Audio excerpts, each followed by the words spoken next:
Indonesia, bangsa dan negara, rumah ideologi Pancasila. Bismillahirrahmanirrahim. Pemirsa tercinta yang dirahmati Allah, Tuhan Yang Maha Esa, bersua kembali di kanal Hikmatologi.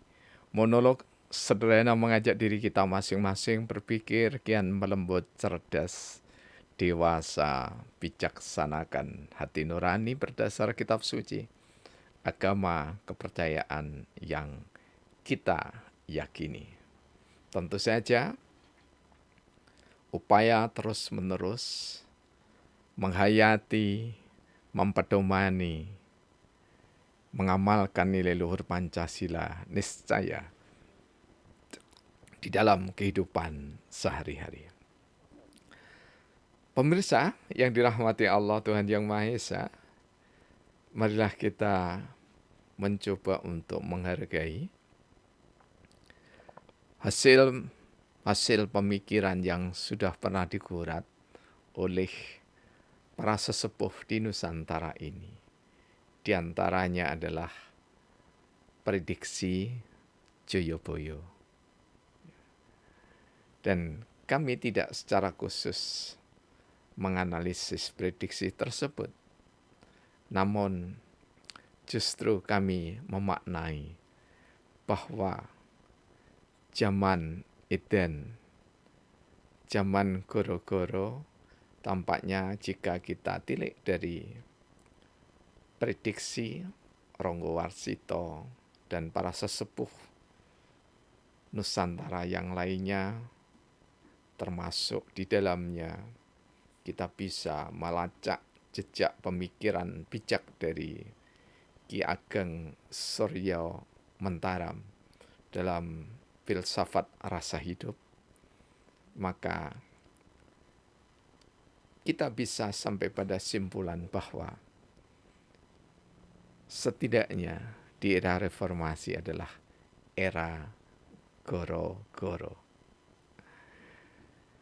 Pemirsa, era goro-goro di dalam sabdana kami lukiskan dalam keilmuan dalam bentuk sastra, yakni sabdana, dengan tema yang ke-17.056, Kisruh Logi bagian pertama. Mari kita sama-sama simak. Suasana buruk, kisruh di dalam bahasa Jawa. Kisruh logi bermakna pemanfaatan ilmu yang tidak beretika. Logika ilmu dipakai manusia untuk menista sesama. Manusia hanya meluapkan rasa benci dan menista orang yang tak disukai, dimusuhi, niscaya tak ada kesadaran dalam memahami hikmah ilmunya. Bagi penganut kisruh logi, yang penting mendapat masa. Kampung Celaket, Hadiningrat, Kota Malang, 13 Mei 2023. Pemirsa yang dirahmati oleh Allah Subhanahu wa Ta'ala, kami tidak sekedar otak-atik gadok, tetapi jika ada yang mengatakan demikian, silahkan, kami tidak keberatan. Di dalam hikmatologi kehidupan atau sabdana, kami mencoba untuk menulis, insya Allah membukukan tentang keadaan sosial dalam makna yang luas, termasuk di dalamnya ideologi politik dan yang lainnya, dalam bentuk sastra. Ketika kita berbicara kisruh logi, karena memang ada latar yang membuat istilah ini kami adakan. Jadi kalau dalam bahasa keren begitu ya, inilah inovasi. Jadi istilah inovasi harapan kami agar pengayaan bahasa khususnya bahasa Indonesia atau sastra itu lebih ada dan kita menengok pada bahasa daerah. Hanya karena kami memang di lingkup suku bangsa Jawa, maka tentu saja warna bahasa Jawa lebih kental, lebih mengemuka. Meskipun kami dari Trah Bangkalan, Madura. Ketika kita melukiskan suasana buruk di tengah masyarakat, maka orang Jawa mengatakan kisruh. Kisruh itu silang sengkarut, tidak ada tata aturan.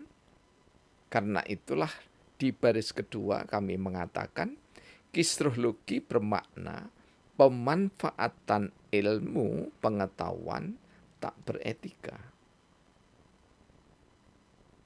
Jadi sebenarnya orang-orang itu sadar, saudara-saudara kita sendiri itu sadar bahwa piranti ini secara keilmuan adalah piranti untuk komunikasi. Ini pada awalnya. Setelah itu fitur-fitur dikembangkan sampai dengan generasi canggih Android, maka banyak tawaran fitur yang bisa dimanfaatkan mulai dari dulu yang paling sederhana foto, kemudian sampai dengan pemanfaatan teknologi yang berbasis tinggi sehingga apapun nyaris apapun bisa kita googling untuk menemukan jawabannya. Meskipun jawaban dari sajian Google itu tidak mewakili keberadaan guru. Tetapi setidaknya apa yang disajikan oleh Google itu sebagai tambahan referensi di samping seperti sejumlah buku-buku ataupun kitab-kitab yang ditulis oleh cerdik, cendekia, ulama, rohaniawan, dan yang lainnya.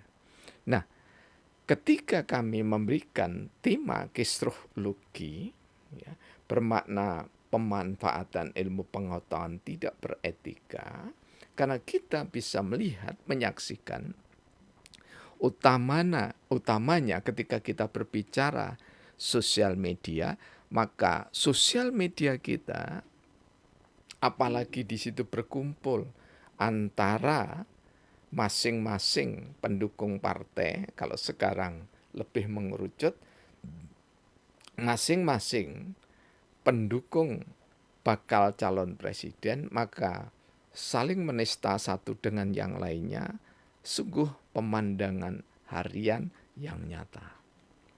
Jadi nyaris kita tidak bisa menemukan kata-kata bijak atau setidaknya bahkan ada orang-orang yang tampak religius begitu ya karena didasarkan pada postingan-postingannya yang religius.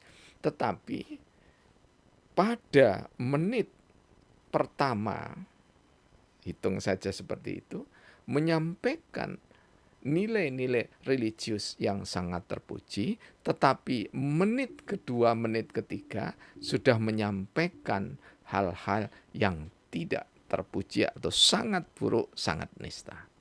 Inilah yang kami katakan bahwa logos, ya, ilmu yang didasarkan pada logika, yakni berpikir, pasti pemikir itu adalah orang yang sehat, dan orang yang sehat itu pasti niscaya mengetahui etika, tetapi justru orang yang tampaknya sehat, bahkan tidak jarang, ya, dirinya sudah berbusana, ya,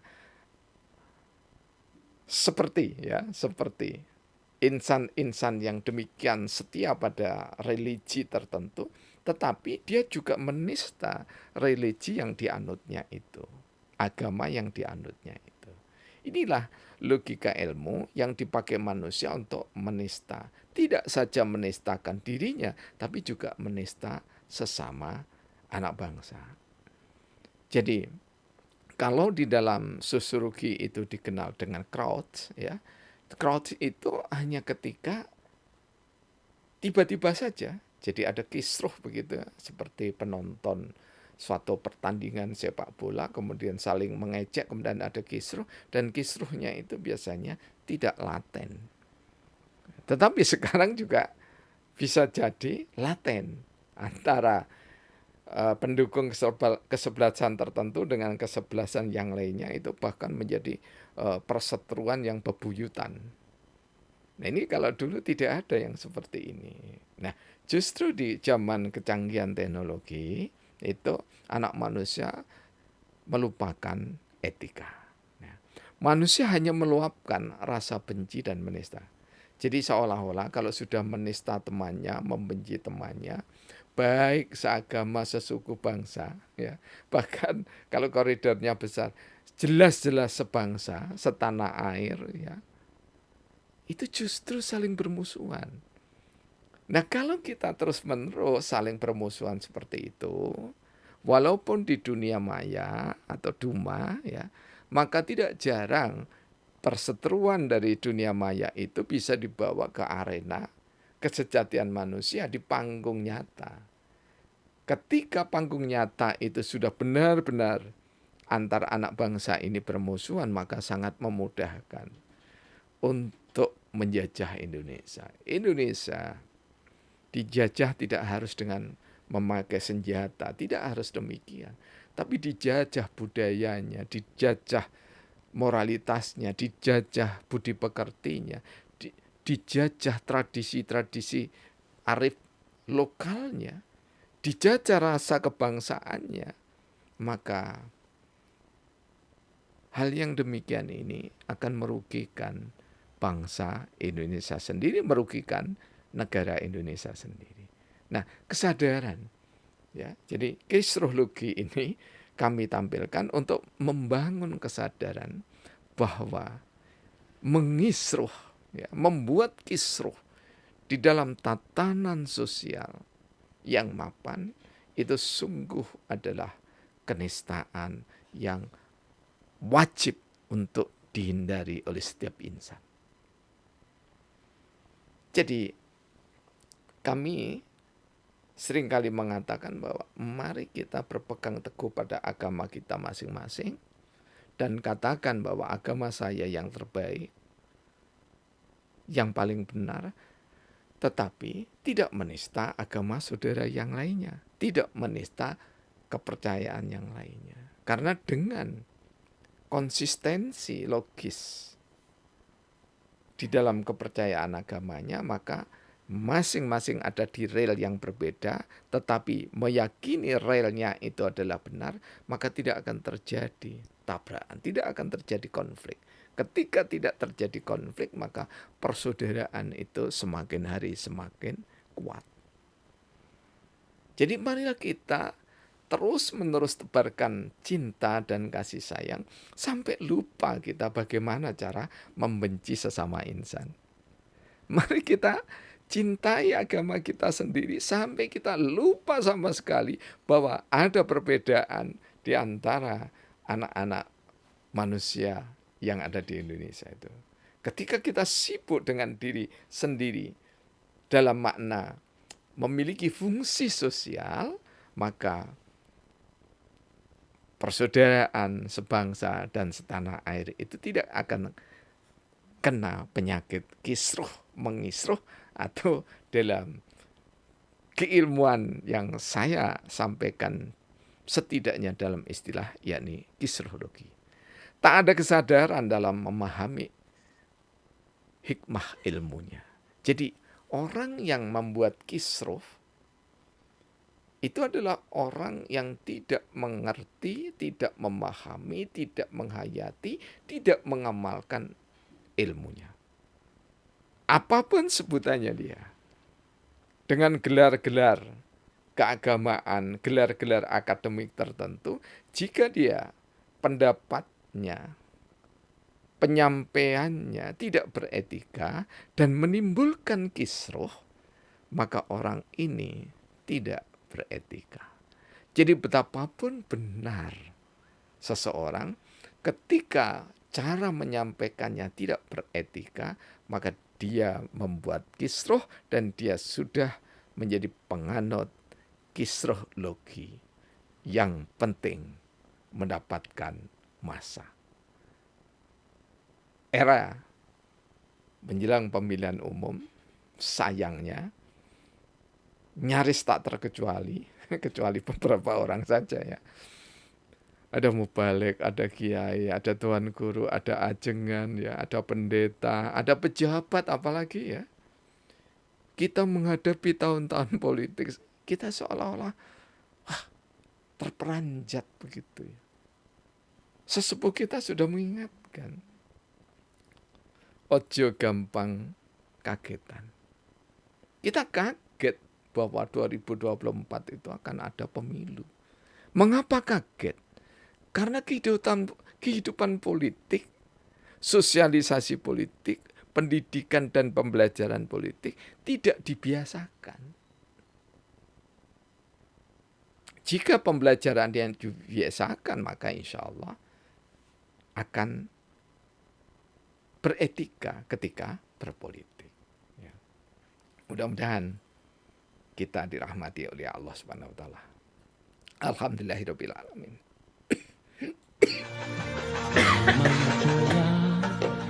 Mampulah dia